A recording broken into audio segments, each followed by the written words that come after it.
স্বাগত নিউজ 24 রাত 10টার সংবাদে। আপনাদের সঙ্গে আছি আমি সজল দাস এবং আমি ফারনাজ। চীনের সাথে যৌথভাবে টিকা উৎপাদনের সিদ্ধান্ত চূড়ান্ত করেছে বাংলাদেশ। যে কোনো সময় সই হবে এমওইউ। এমওইউ এর শর্ত অনুযায়ী মূল উৎপাদন হবে চীনে এবং বোতলজাত করা হবে বাংলাদেশে।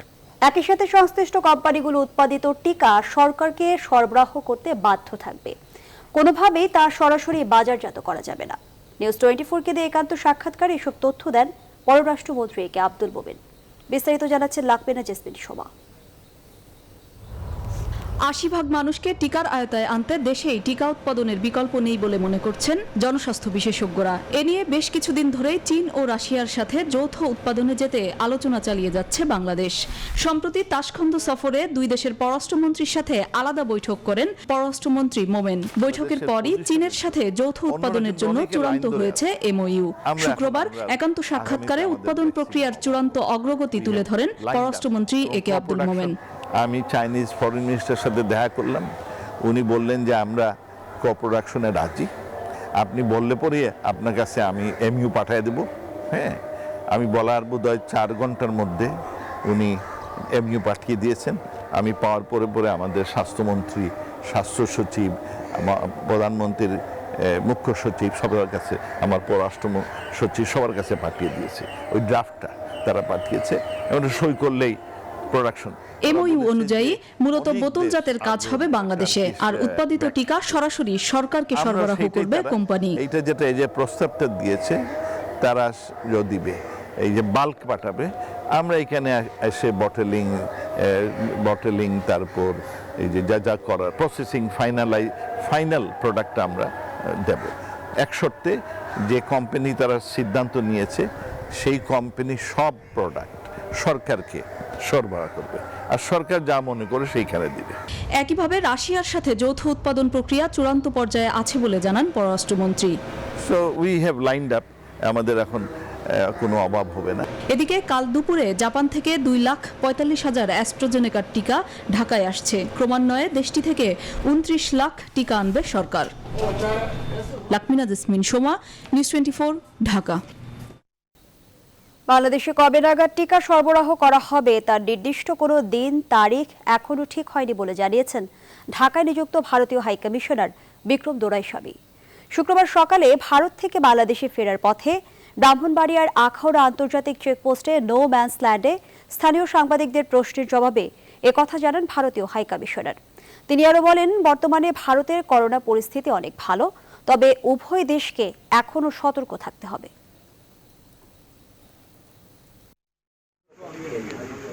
So the situation is steadily improving in India. So hopefully with the increase in production, we'll be able to look ahead towards, as and when the vaccine supply is adequate in India, we'll be able to look at resumption. But we don't have I don't have a specific date for you as yet. Corona টিকা নেওয়ার সর্বনিম্ন বয়স সীমা 18 নির্ধারণের সিদ্ধান্ত নিয়েছে সরকার, জানিয়েছেন স্বাস্থ্য অধিদপ্তরের মহাপরিচালক আবুল বাশার খুরশিদ আলম। এই বিষয়ে প্রধানমন্ত্রীর নির্দেশনা পেয়েছেন। এই সিদ্ধান্ত দ্রুত বাস্তবায়ন করা হবে। শুধুমাত্র মুগদা জেনারেল হাসপাতাল পরিদর্শন শেষে সাংবাদিকদের এক প্রশ্নের জবাবে তিনি একথা বলেন। প্রধানমন্ত্রী শেখ হাসিনা এ বিষয়ে নির্দেশনা দিয়েছেন। স্বাস্থ্যমন্ত্রী জাহিদ মালেকের সঙ্গে আলোচনা করে যত দ্রুত সম্ভব তারা বাস্তবায়ন শুরু করবেন। গেল 19 জুলাই করোনা ভাইরাসের টিকা নেয়ার বয়স 30 বছর নির্ধারণ করে স্বাস্থ্য অধিদপ্তর। শুরুর দিকে 55 বছর বয়সীদের টিকার জন্য নিবন্ধন করার অনুমোদন দেওয়া হয়েছিল। একদম সর্বনিম্ন যেটা 18 পর্যন্ত হয়তো করে দেওয়া হবে। এটার ব্যাপারে আমাকে মন্ত্রী মহোদয় আজকে সকালবেলা জানিয়েছেন। আমরা এটার আমাদের কমিটিতে আলোচনা করে কিভাবে এটা করা যাবে সেটা আমরা চিন্তা ভাবনা করব। শুরু হলো দেশব্যাপী 2 সপ্তাহের কঠোর লকডাউন। রাজধানীতে প্রথম দিনে মানুষকে খুব একটা বাইরে বেরোতে দেখা যায়নি। এদিন ঈদে ঘরে ফেরা মানুষের চাপ ছিল ঢাকায় প্রবেশে। গণপরিবহন ও যানবাহন না পেয়ে পায়ে হেঁটেই রাজধানীতে প্রবেশ করেছেন তারা। রাজধানী জুড়েই আইন শৃঙ্খলা বাহিনীর তৎপরতা ছিল লক্ষণীয়। প্রথম দিনে ঢাকায় 403 জনকে আটক, 203 জনকে জরিমানা করা হয়। তৌফিক মাহমুদ মুন্নার রিপোর্ট।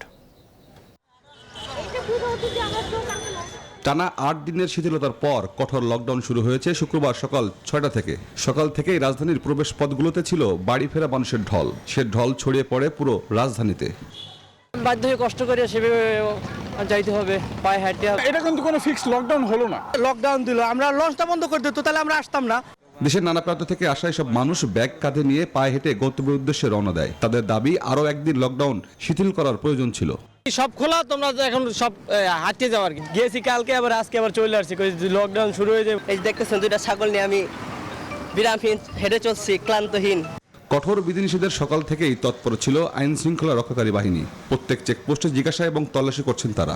জরুরি প্রয়োজন বাদে বাইরে বের হলেই ফিরিয়ে দেওয়া হচ্ছে অনেককেই। সকালে আপনি যে 2, 4, 5টা 10টা গাড়ি দেখতেছেন, এগুলো ব্যাংক, ডাক্তার, আপনার মিডিয়া, হাসপাতালে যাচ্ছে রোগী, এয়ারপোর্ট থেকে যাত্রী আসতেছে।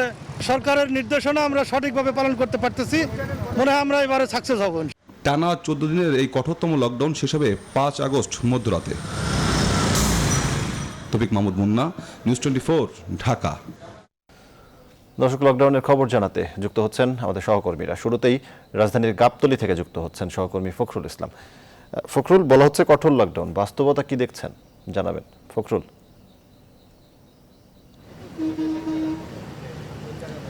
সজল, ধন্যবাদ আপনাকে। আমি গাবতলীতে রয়েছে। আসলে গাবতলীতে যে লকডাউন কথা বলা হচ্ছে কঠোরতা, সে কঠোরতা আমরা আসলে বাস্তবতায় লক্ষ্য করছি। কারণ হচ্ছে আজকে সকাল থেকে যে চিত্র ছিল, সকাল 6টা থেকে, তখন আসলে সাধারণ মানুষ, ঘরমুখী মানুষ এবং রাজধানীমুখী মানুষের যে চাপটি ছিল, মানুষ পায়ে হেঁটে আসলে রাজধানীতে যেমন প্রবেশ করেছেন, একই সঙ্গে রাজধানীর বাইরে বাড়িও ফিরেছেন অনেকে। কারণ আপনি জানেন যে 14 দিনের কঠোর লকডাউন, তার কারণে মানুষের মধ্যে একটি আতঙ্ক কিন্তু অনেকটা কাজ করেছে। যার কারণে আজকে ঠিক বেলা গড়ার সাথে সাথে আসলে মানুষের মধ্যে, মানুষকে আমরা ততটা বের হতে দেখিনি রাজধানীর বিভিন্ন অলি গলিতে, যেটি আমরা করোনার প্রথম দিকে মানুষের মধ্যে যে আতঙ্কটি কাজ করেছিল করোনাকে ঘিরে, সেটি আসলে লক্ষ্য করছি। লকডাউন এখন অনেকটাই বাস্তবতা আমরা কঠোরতা লক্ষ্য করছি। বিভিন্ন চেকপোস্ট রয়েছে রাজধানীতে এবং সেই চেকপোস্টগুলোতে আসলে পুলিশের যে সরব উপস্থিতি, একই সঙ্গে সাধারণ মানুষ যেন বের হতে না পারে, সে কারণে আসলে সেই কঠোরতা আমরা লক্ষ্য করেছি। একই সঙ্গে আপনাকে যে বিষয়টি বলতে চাই, গাবতলী সহ আশপাশের যেসব এলাকাগুলো রয়েছে, বিভিন্ন অলিগলিতে আমরা ঘুরেছি বিকেলের পর থেকে। সেসব এলাকাগুলোতে আসলে অনেক রাস্তাগুলো কিন্তু আমরা অনেকটাই শুনশান নীরব অবস্থায় লক্ষ্য করেছি। আপনি লক্ষ্য করছেন গাবতলী হচ্ছে সবচেয়ে জমজমাট একটি এলাকা। এখানে যেমন ট্রাক স্ট্যান্ড এবং বাস স্ট্যান্ড রয়েছে এবং অনেক ব্যবসায়িক কেন্দ্র রয়েছে, কিন্তু এমন চিত্র আমরা এর আগে কখনোই লক্ষ্য করিনি, এমন শুনশান একটি পরিস্থিতি। এতে বলাই যে আসলে এই লকডাউন আজকে প্রথম দিন থেকে মোটামুটি কঠোর অবস্থানেই ছিল। সাধারণ মানুষ আসলে সেভাবে বের হননি, অনেকে বাড়ি ফিরে গেছেন। তো এখন আরও 13 দিন এই লকডাউন, কঠোর লকডাউন আগামী 5 আগস্ট পর্যন্ত, 13 দিন পর্যন্ত কতটা কঠোর থাকে সেটি আসলে দেখার বিষয়। আপনাকে যে বিষয়টি বলতে চাই, আমরা ক্যামেরার মাধ্যমে পুরো সড়কটি আমরা একটু দেখাতে চাই যে সড়কে আসলে কোনো ধরনের ব্যক্তিগত গাড়ি কিংবা কোনো ধরনের গাড়ি কিন্তু একেবারেই নেই। শুধুমাত্র 2-1টি ট্রাক কিংবা পণ্যবাহী পরিবহন বা বিশেষ জরুরি সেবার পরিবহনগুলো 2-1টি করে হয়তো আসছে। এছাড়া 2-1টি রিক্সা কিন্তু চলছে, তবে সেখানে যাত্রী একেবারেই নেই বললেই চলে। মোটামুটি বলা যায় যে লকডাউন একেবারে অনেকটাই কঠোর একটি অবস্থানে। আমরা গাবতলী থেকে যাচ্ছি শ্যামলীর দিকে। আসলে আমরা প্রতিটি সড়ক আসলে দেখানোর চেষ্টা করছি যে পুরো শুনশান একটি নীরব অবস্থা, যেটি আমরা এর আগে আসলে কখনোই দেখিনি। এবং পুলিশের সরব উপস্থিতি কিন্তু বিভিন্ন অলিগলিতে রয়েছে। দোকানপাটগুলো কিন্তু একেবারেই বন্ধ, যে কোনো ধরনের দোকানপাট সব কিছুই কিন্তু বন্ধ। শুধু 2-1টি ফার্মেসি যেগুলো রয়েছে, জরুরি সেবা যেসব দোকানগুলো রয়েছে, সেগুলো কিন্তু খোলা রয়েছে। তো একইভাবে আসলে গাবতলীর পাশাপাশি বিভিন্ন যে প্রবেশ মুখ রয়েছে রাজধানীর, সেই প্রবেশ মুখগুলোতেও কিন্তু আমরা এর আগে বিকেল থেকে দেখছিলাম যে সেখানে মানুষের কিন্তু ততটা সরব উপস্থিতি আমরা লক্ষ্য করিনি। একই সঙ্গে গাড়ির যে চলাচল, সেটি কিন্তু একেবারেই বন্ধ ছিল। আসলে মোটামুটি বলা যায় যে আমরা এর আগে যেই ব্যক্তিগত গাড়ির চলাচল অনেকটা দেখেছি লকডাউনের মধ্যে, সেই ধরনের পরিস্থিতি কিন্তু আমরা এখন আর দেখছি না। ব্যক্তিগত গাড়ি যেমন নেই, লকডাউন মোটামুটি বলা যায় যে সাধারণ মানুষও মানছে। তো আমরা চাই যে আগামী 13 দিন হয়তো এমন পরিস্থিতি বিরাজ করবে। আমরা আমাদের আরেক সহকর্মী রয়েছে রাজধানীর নয়াবাজারে, সেখানকার আসলে লকডাউনের পরিস্থিতি আমরা তার কাছে জানবো, আলী তালুকদারের কাছ থেকে। আলী।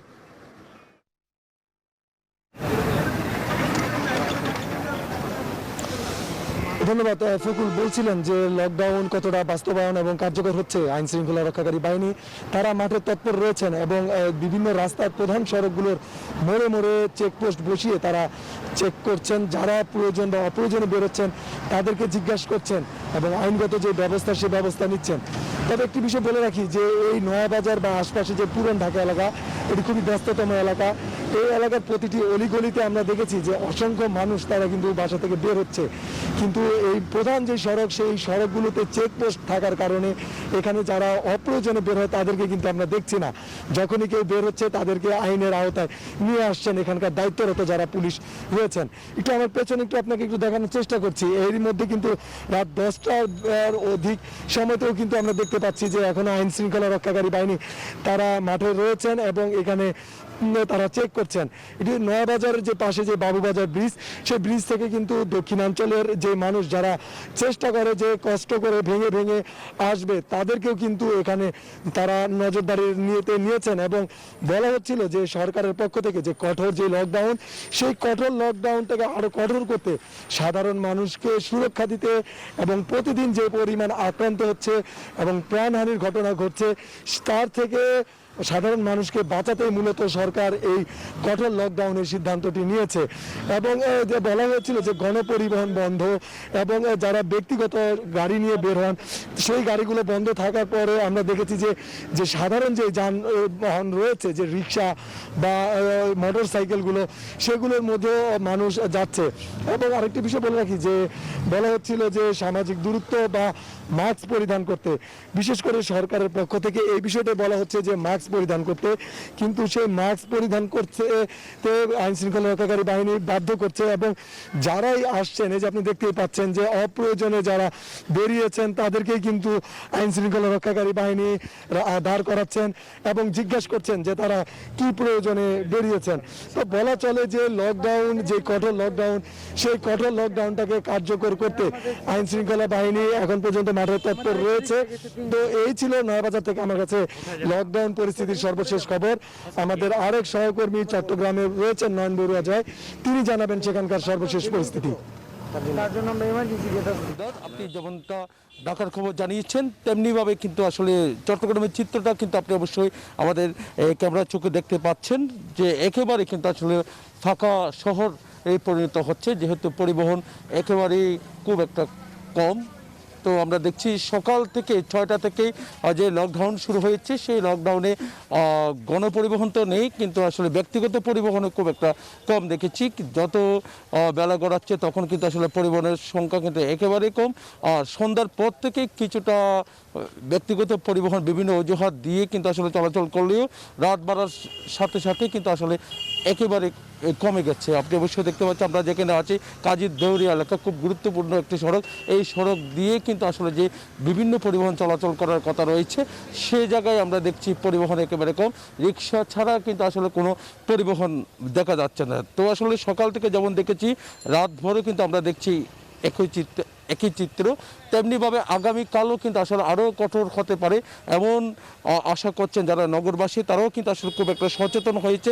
তবুও আপনি জানেন যে করোনার ভয়াবহতা রূপ নিয়েছে বন্দরনগরী চট্টগ্রামেও, সেখানেও কিন্তু মৃত্যুর সংখ্যা কিন্তু আসলে প্রতিদিন যেমনটা বাড়ছে তেমনিভাবে শনাক্তের হারও কিন্তু বাড়ছে। এমনকি হাসপাতালগুলোও কিন্তু অনেকটা এখন ভর্তি করোনা আক্রান্ত রোগীর চাপে। তাহলে আপনি বুঝতে পারছেন ঠিক এই সময়ে মানুষ যদি আরেকটু সচেতন হয় তাহলে করোনা শনাক্ত কিন্তু আসলে দিন দিন কমে আসবে বলে মনে করছেন চিকিৎসকরা। এই ছিল আমার এখানকার সর্বশেষ। ফিরে যাচ্ছি স্টুডিওতে সজলের কাছে। জয়, আপনাকে অসংখ্য ধন্যবাদ। সহকর্মী নয়ন বড়ুয়া জয়, ফখরুল ইসলাম এবং আলী তালুকদার জানাচ্ছিলেন আমার সহকর্মীরা রাজধানী এবং বন্দরনগরীর লকডাউনের যে বাস্তব চিত্র এ বিষয়ে। কঠোর লকডাউনে সরকারি এ নির্দেশনা বাস্তবায়নে মাঠে কাজ করছে পুলিশ, র্যাব, বিজিবি সহ অন্যান্য আইন শৃঙ্খলা বাহিনী। এরপরও প্রয়োজনে অপ্রয়োজনে ঘর থেকে বের হচ্ছেন কেউ কেউ, মানছেন না স্বাস্থ্যবিধিও। ব্যুরো প্রতিবেদক ও প্রতিনিধিদের তথ্য ও চিত্রের ডেস্ক রিপোর্ট। বন্দরনগরী চট্টগ্রামের কঠোর বিধিনিষেধের প্রথম দিনে গণপরিবহন চলাচল বন্ধ থাকলেও বিভিন্ন অজুহাতে চলছে ব্যক্তিগত গাড়ি। তবে সরকারি নির্দেশনা বাস্তবায়নে মাঠে রয়েছে আইনশৃঙ্খলা বাহিনীর সদস্যরা। মূলত করোনা পরিস্থিতি জটিল আকার ধারণ করার কারণেই এ ধরনের কঠোর বিধিনিষেধ আরোপ করা হয়েছে। রাজশাহীতে অনেকটা ঢিলেঢালাভাবেই শুরু হয়েছে এবারের লকডাউন। খুলনায় শহরের সব গুরুত্বপূর্ণ পয়েন্টে চেকপোস্ট বসিয়েছে পুলিশ। মাঠে আইনশৃঙ্খলা বাহিনী তৎপর থাকার পরেও স্বাস্থ্যবিধি উপেক্ষা করেই ঘর থেকে বের হচ্ছেন অনেকে। যশোরের শহরের মোড়ে মোড়ে বসানো হয়েছে চেকপোস্ট, তারপরেও নানা অজুহাতে ঘরের বাইরে বের হচ্ছেন অনেকে। শুক্রবার সরকারি ছুটির দিন হয় বরিশালে বন্ধ রয়েছে ফার্মেসি এবং মুদি দোকান ছাড়া সব ব্যবসা প্রতিষ্ঠান। রংপুরে কঠোর বিধিনিষেধ বাস্তবায়নে নগরীর বিভিন্ন স্থানে টহল দিচ্ছে বিজিবি, সেনাবাহিনী ও পুলিশ। একই চিত্র দিনাজপুরেও। জরুরি সেবায় নিয়োজিত পরিবহন ছাড়া সকল পরিবহন বন্ধ রয়েছে। ময়মনসিংহ নগরীর মোড়ে মোড়ে আইনশৃঙ্খলা বাহিনীর সদস্যরা তৎপর থাকায় মানুষের চলাচল কম ছিল। কঠোর বিধিনিষেধ বাস্তবায়নে কুষ্টিয়া, বগুড়া, নওগাঁ, ঝিনাইদহ, নোয়াখালী সহ বিভিন্ন জেলায় কঠোর অবস্থানে রয়েছে আইনশৃঙ্খলা বাহিনীর সদস্যরা। Desk report, news 24। দেশে করোনা সংক্রমণে মৃত্যু কিছুটা কমেছে। 24 ঘন্টায় করোনায় মারা গেছেন 166 জন। মৃত্যুর এই সংখ্যা গত 17 দিনের মধ্যে সবচেয়ে কম। দেশে করোনার ডেল্টা ধরনের দাপটের মধ্যে গেল 7 জুলাই প্রথম দৈনিক মৃত্যু 200 ছাড়ায়। এরপর থেকে গত 20 জুলাই পর্যন্ত অধিকাংশ দিন মৃত্যু ছিল 200-র উপরে। সেখানে 3 দিন ধরে মৃত্যু 200-র নিচে রয়েছে। 24 ঘন্টায় আগের দিনের তুলনায় নমুনা পরীক্ষা কিছুটা বেড়েছে। ফলে নতুন রোগী শনাক্তও আগের দিনের চেয়ে বেশি হয়েছে, 6364 জন।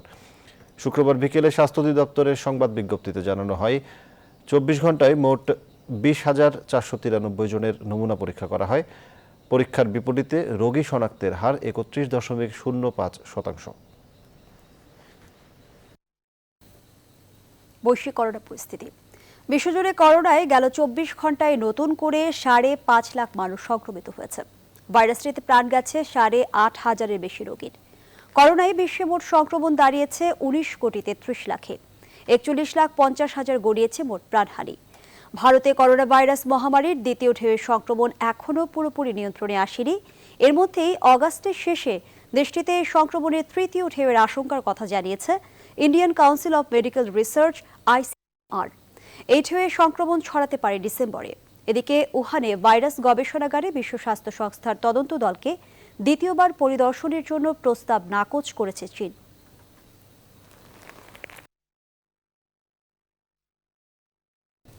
শিমুলিয়া বাংলাবাজার নৌপথে পদ্মা সেতুর 17 নম্বর পিলারে ধাক্কা দিয়েছে রোরো ফেরি।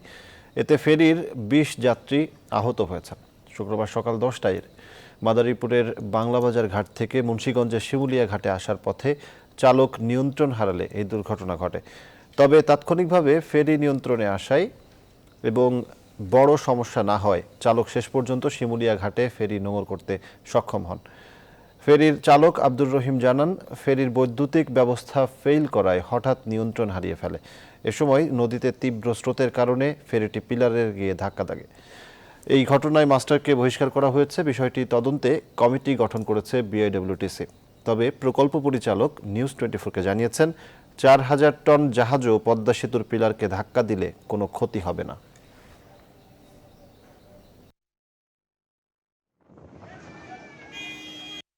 আমাদের এই ব্রিজটা ডিজাইন করা হয়েছে 4,000 টনের শিপ জোরে ধাক্কা লাগতে পারে ইতিমধ্যে। এটা তো কয়েকশো টনের জাহাজ, আমাদের 4,000 টনের লাগলে কিছু হবে না, ক্ষতি হবে তাদের। একটা যদি একটু জোরে লাগলে ওদের শিপটা ডুবে যেত, ডুবে গেলে কয়েকশো লোক মারা যেত। আমরা এটা তাদেরকে সাবধান করবো। পৃথিবীর সবচেয়ে বড় নদীগুলো একটা, এখান থেকে বড় বড় জাহাজ যাবে। কয়েকদিন পরে আমরা ইন্ডিয়া ভুটানের সাথে আমাদের নৌ রুটটা চালু হচ্ছে, এটা অনেক আগে চিন্তা করা হয়েছে। কাজে এখানে 4,000 টন পর্যন্ত যদি জোরে ধাক্কা দেয় ইনশাআল্লাহ কিছু হবে, ওইভাবেই করা হয়েছে।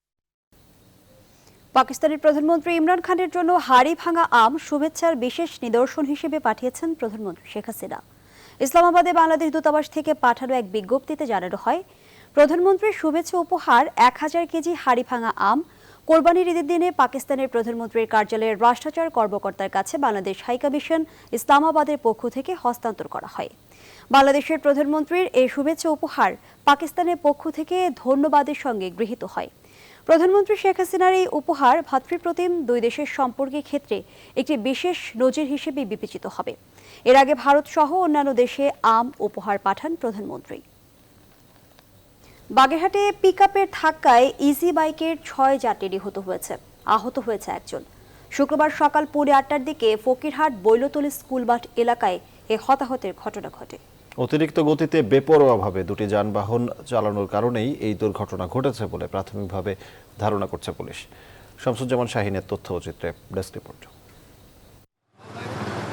বাগেরহাটের ফকিরহাটে ঢাকা খুলনা মহাসড়কে পিকআপ ও ইজি বাইকের মুখোমুখি সংঘর্ষে 6 জনের মৃত্যু হয়েছে। নিহতদের বাড়ি ফকিরহাট ও রামপাল এলাকায়।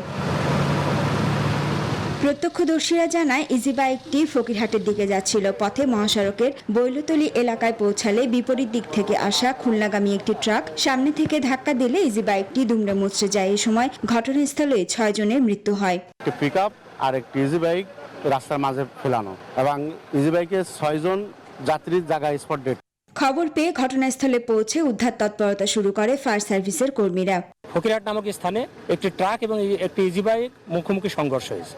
মেসেজ পাওয়ার সাথে সাথে আমরা বাগেরহাট ফায়ার স্টেশনের সেকেন্ড কল গাড়ি, অ্যাম্বুলেন্স গাড়ি এবং আরেকটা থার্ড কল গাড়ি আমরা এখানে নিয়ে এসে দেখি যে 6 জন স্পট ডেড পড়ে আছে এবং একজন গাড়ির সাথে ট্রাকের সাথে আটকা আছে। পরে উপজেলা নির্বাহী কর্মকর্তা ও পুলিশ সুপার ঘটনাস্থল পরিদর্শন করেন। বেপরোয়াভাবে দুটি যানবাহন চালানোর কারণে এই দুর্ঘটনা ঘটেছে বলে প্রাথমিকভাবে ধারণা করে তারা। দুইজনই বেপরোয়াভাবে চলছিল বলে প্রাথমিকভাবে ধারণা করা হচ্ছে।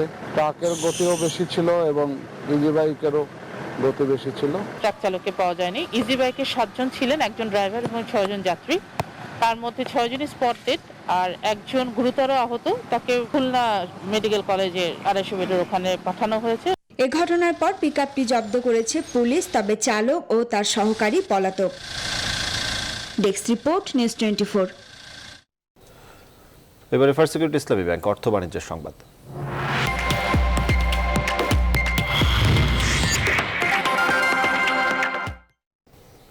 চাহিদা অনুযায়ী এবছর চামড়া কিনতে পারেনি ঢাকার সবচেয়ে বড় চামড়ার আড়ত পোস্তার ব্যবসায়ীরা।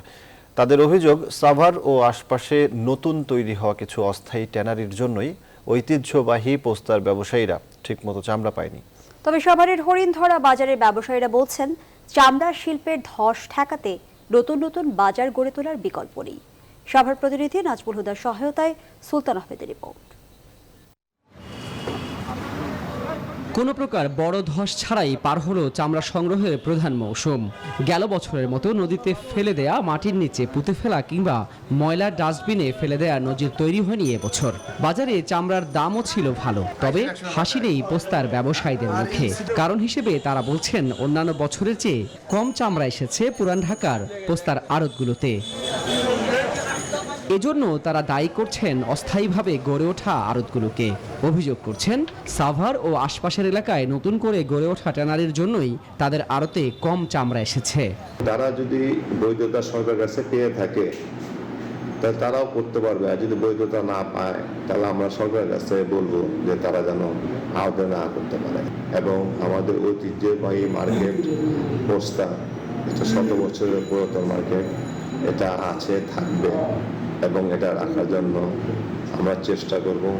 সাভারের হরিণধারায় গিয়ে দেখা যায় সেখানে বছরের ব্যবধানে গড়ে উঠেছে প্রায় 65টি ট্যানারি, যেগুলো আবার সাভার চামড়া শিল্পনগরীর নিকটেই। চামড়া কিনে প্রাথমিক সংরক্ষণের পর যারা এখন বিক্রি করে দেওয়ার প্রস্তুতি নিচ্ছে। হরিণধরার ব্যবসায়ীদের দাবি, তারা চামড়া কেনার কারণেই এবছর ধস হয়নি।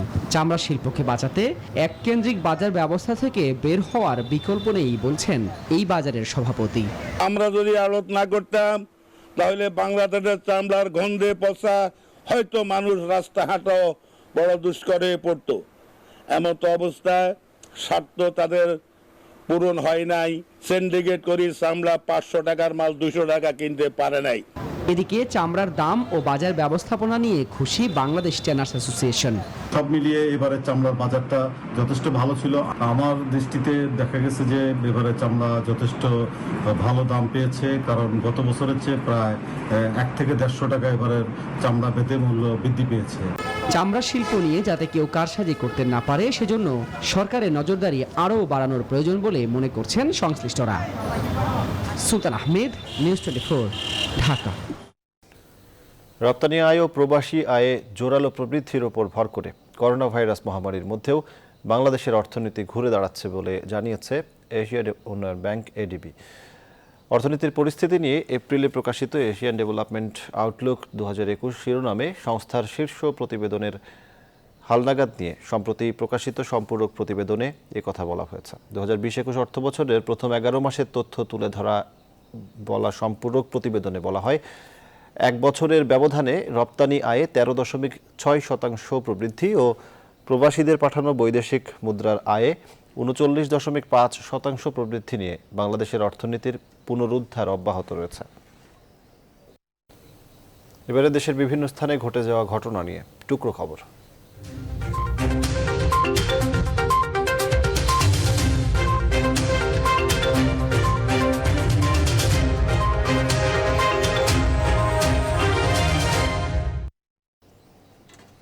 কোরবানির ঈদ পরবর্তী শহর পরিচ্ছন্নতা অভিযান শুরু করেছে মেহেরপুর পৌরসভা।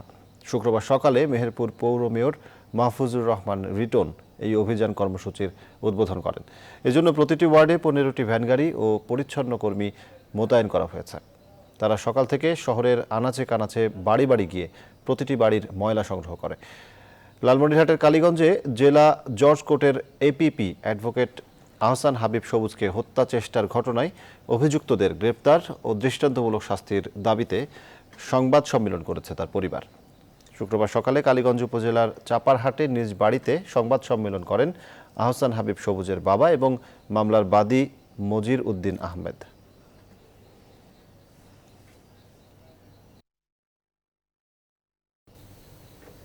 করোনার কারণে বন্ধ বঙ্গবন্ধু শেখ মুজিব সাফারি পার্ক। প্রকৃতির নির্জনতায় এই সুযোগে বেড়েছে প্রাণীদের প্রজনন ক্ষমতা। নিয়মিত পরিচর্যায় মোটাতাজাও হয়ে উঠেছে পশু পাখি। তাদের ঘরে এসেছে অনেক নতুন অতিথি। মোহাম্মদ আল আমিনের তথ্য ছবিতে ডেস্ক রিপোর্ট। গাজীপুরের শ্রীপুরে 3110 একর জায়গা জুড়ে অবস্থিত বঙ্গবন্ধু শেখ মুজিব সাফারি পার্ক 2013 সালের নভেম্বরে যাত্রা শুরুর পর থেকে প্রতিদিন মানুষের পদচারণায় মুখরিত হতো পার্কটি। সেখানে আজ শুনশান নীরবতা। এতে প্রাণীকুল যেন একটু স্বস্তির নিঃশ্বাস নেওয়ার সুযোগ পেয়েছে। দর্শনার্থী না থাকায় পার্কে নিয়োজিত কর্মকর্তা কর্মচারীরাও প্রাণীদের পরিচর্যায় অতিরিক্ত সময় দিতে পারছেন। এই করোনার মধ্যে দর্শনার্থীর সমাগম নাই বিধায় তারা খুব আনন্দিত আছে। লোক সমাবেশ না থাকলেও কিন্তু আমাদের যে অ্যানিমেল দিক দিয়ে কিন্তু আমরা আছি, লাভবান আছি। 2 দফা লকডাউনে 8 মাসের বেশি বন্ধ রাখা হয় পার্কটি। এ সময় পার্কে জেব্রা 5টি, চিত্রা হরিণ 13টি, ওয়াইল্ড বিস্ট 6টি, উট পাখি 11টি, ইমু পাখি 5টি এবং ময়ূর 11টি বাচ্চা প্রসব করেছে। 1 বছরের উপরে আসলে বন্ধ, তো বন্ধ থাকার কারণে পপুলেশনটা এইভাবে বৃদ্ধি পাচ্ছে, এটা তো আমি বলতেই পারি।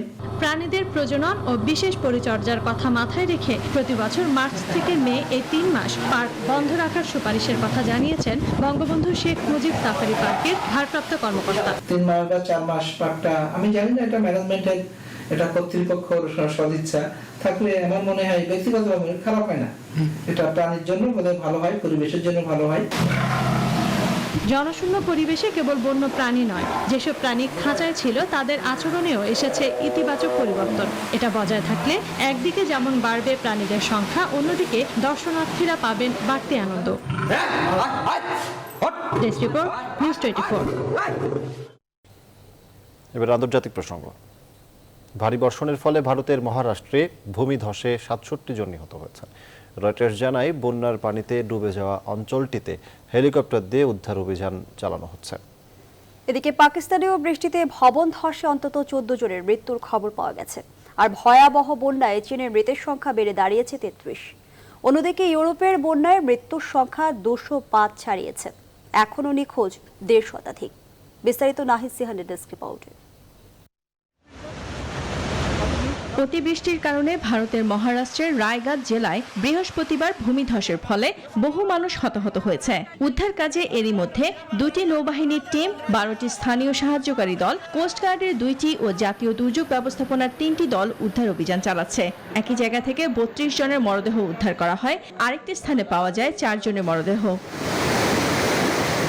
পাকিস্তানেও বন্যার ফলে জনজীবন বিপর্যস্ত।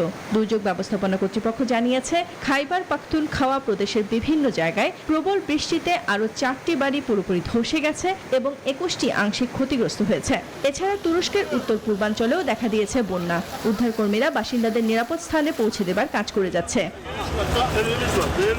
চীনে গেল এক সপ্তাহের প্রবল বৃষ্টিতে হেনান প্রদেশের জেনঝু নগরী এখনো ডুবে আছে পানির নিচে। যোগাযোগ বিচ্ছিন্ন হয়ে যাওয়া জেনঝু বাসিন্দারা 3 দিন ধরে বিদ্যুৎ, পানি ও খাবার থেকে বঞ্চিত হয়ে পড়েন। উদ্ধারকারীরা বন্যা দুর্গতদের উদ্ধারের পাশাপাশি চালিয়ে যাচ্ছে ত্রাণ সরবরাহ।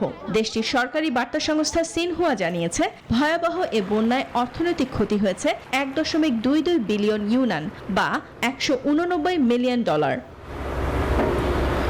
এছাড়া ইউরোপের স্মরণকালের ভয়াবহ বন্যায় নিখোঁজদের জীবিত খুঁজে পাবার আশা ফুরিয়ে যাচ্ছে বলে জানিয়েছে উদ্ধারকারীরা। পশ্চিম ইউরোপে বন্যায় এক সপ্তাহ পরেও জার্মানি, বেলজিয়াম ও নেদারল্যান্ডের বাসিন্দারা দিশেহারা। জার্মানিতে এখন পর্যন্ত 170 ও পূর্ব বেলজিয়ামে মারা গেছে 36 জন। উদ্ধার অভিযান ও ত্রাণ সরবরাহে সরকারি সব ধরনের সহায়তা অব্যাহত রেখেছে সরকার। নাহিদ সিহান, নিউজ 24। এবারে খেলার খবর। সকল জল্পনা কল্পনার অবসান ঘটিয়ে করোনার চোখ রাঙানিকে পাশ কাটিয়ে উদ্বোধন হলো biggest show on the earth, Olympic games. টোকিওর অলিম্পিক ভিলেজে উদ্বোধনী আয়োজনে জমকালো আলোকসজ্জা আর নিজেদের ঐতিহ্যকে ফুটিয়ে তুলতে কমতি রাখেনি আয়োজক জাপান। উদ্বোধনী অনুষ্ঠানে বিশ্ব অলিম্পিক অ্যাসোসিয়েশনের প্রধান থামস বাক ছাড়া উপস্থিত ছিলেন জাপানের বর্তমান রাজা নারুহিতো। এবারে অলিম্পিকে 4টি ইভেন্টে অংশ নিচ্ছে বাংলাদেশ। বিস্তারিত মাহফুজুল ইসলামের রিপোর্ট।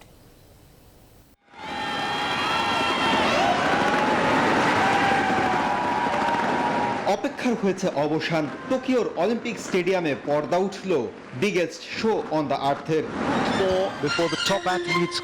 জমকালো আয়োজনে গ্যালারি ছিল দর্শক শূন্য। করোনার চোখ রাঙানি উপেক্ষা করে উদ্বোধনের আলোকসজ্জাই বলে দিচ্ছে আয়োজনের সফলতার দ্বারপ্রান্তে জাপান। বিশ্ব অলিম্পিকের সর্বোচ্চ কর্তা থমাস বাক ছাড়াও উদ্বোধনী অনুষ্ঠানের অন্যতম আকর্ষণ ছিল জাপানের বর্তমান রাজা নারুহিতোর উপস্থিতি। এরপর জাতীয় সঙ্গীতের সঙ্গে উত্তোলন করা হয় জাপানের জাতীয় পতাকা।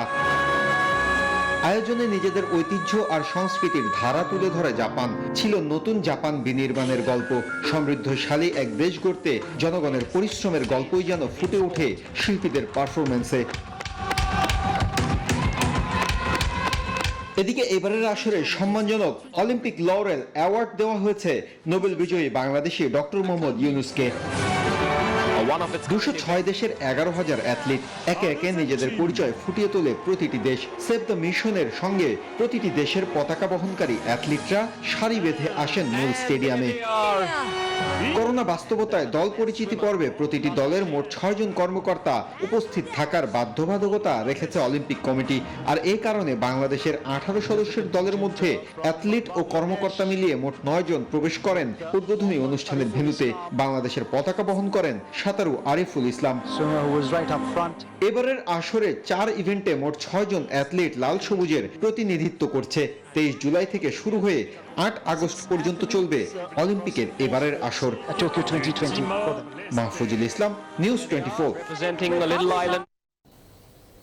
3 ম্যাচ সিরিজের দ্বিতীয় টি20তে বাংলাদেশকে 23 রানে হারিয়েছে জিম্বাবুয়ে।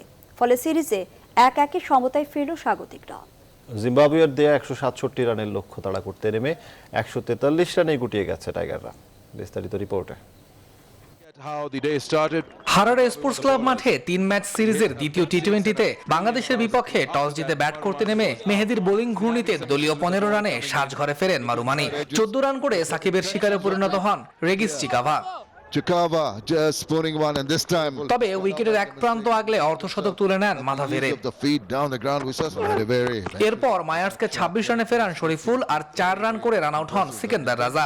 শেষে মাথাভেরে 73 রানে ফিরলে বার্লের 19 বলে 34 রানে ভর করে নির্ধারিত ওভারে স্কোরবোর্ডে 166 রান জমা করে Zimbabwe. Some huge hits when the ball. জবাবে ব্যাট করতে নেমে দলীয় 14 রানে নাইমের উইকেট হারায় টাইগাররা। তারই দেখানো পথে হাঁটেন সৌম্য। 12 রান করে মুজারাবানির শিকারে পরিণত হন তিনি। উইকেটে থিতু হতে পারেননি মিডল অর্ডাররা। একে একে সাজঘরে ফেরেন সাকিব, মাহমুদুল্লাহ, শেখ মেহেদি, সোহানরা। ফলে 68 রানেই 6 উইকেট হারিয়ে ব্যাকফুটে চলে যায় টাইগাররা। ব্যাট হাতে কিছুটা প্রতিরোধ করেন আফিফ ও অভিষিক্ত শামীম পাটোয়ারি। তাদের ব্যাটে আবারও জয়ের স্বপ্ন দেখতে থাকে টাইগার ভক্তরা। তবে ইনিংস বেশি লম্বা করতে পারেননি তারা। 13 বলে 29 রানের ঝড় ইনিংস খেলেন শামীম, আর আফিফ ফেরেন 24 রানে। এরপর সাইফুদ্দিন আর তাসকিন ফিরলে এক বল হাতে রেখেই 143 রানে থামে বাংলাদেশের ইনিংস। ফলে 23 রানের জয়ে সিরিজে সমতা ফেরায় জিম্বাবুয়ে। তৌহিদুল ইসলাম, নিউজ 24। রাত 10টার সংবাদ এ পর্যন্তই। এতক্ষণ সাথে থাকায় ধন্যবাদ সবাই।